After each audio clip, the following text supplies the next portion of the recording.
CM sir நம்ம government ஹாஸ்பிட்டலுக்காக நம்ம tax amount கோடி கணக்கில் ஸ்பெண்ட் பண்ணிட்டு இருக்கோம். இன்ஃப்ராஸ்ட்ரக்சர், ஃபெசிலிட்டி, மேன் பவர்னு எவ்வளோ இன்வெஸ்ட்மெண்ட் பண்ணிட்டு இருக்கோம்.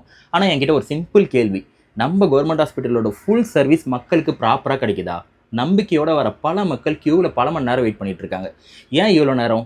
Doctor shortage, patient overload, system டிலேன்னு இதோட ரீசன் போயிட்டே இருக்குது. ஆனால் இதில் பாதிக்கப்படுறவங்க யார் தெரியுமா? டெய்லி கூலி வேலை பார்க்குறவங்க, கர்ப்பிணி பெண்கள், வயசானவங்க. Welcome to my dear CM Vijay sir series episode 3.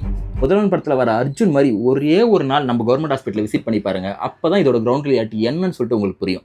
Example, நம்ம பக்கத்தில் இருக்க பாண்டிச்சேரி ஜிக்மரே எடுத்துக்கோங்க. எவ்வளோ நல்ல சர்வீஸ் அவங்க ப்ரொவைட் பண்ணுறாங்க. நீங்கள் அங்கே போயிட்டு ஒரு பிளட் டெஸ்ட்டோ, சிடி ஸ்கேனோ, எக்ஸ்ரேவோ எடுத்தால் நம்ம மொபைல்லே அவங்க ரிப்போர்ட்டை டவுன்லோட் பண்ணி பார்த்துக்கலாம்.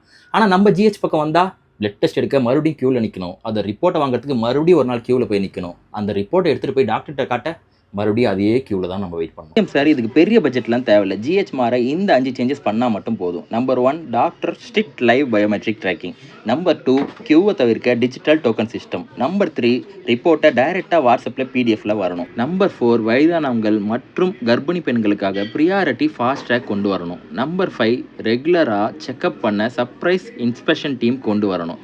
இந்த 5 சேஞ்சஸ் நம்ம சிஸ்டம் கொண்டு வந்தாலே போதும், ஆட்டோமேட்டிக்காக இது மாறி. ஃப்ரீ ட்ரீட்மெண்ட் கொடுக்கறது மட்டும் பெருசு இல்லை சார். சிஸ்டம் மேலே மக்களுக்கு நம்பிக்கை வரணும். டிக்னிட்டியோட ட்ரீட்மெண்ட் கொடுக்கணும். அண்ட் வீடியோ பார்க்குற நீங்கள் மறக்காமல் இந்த வீடியோவை ஷேர் பண்ணுங்கள். அப்போ தான் இந்த message CM Joseph Vijay sir வரைக்கும் போய் சேரும்.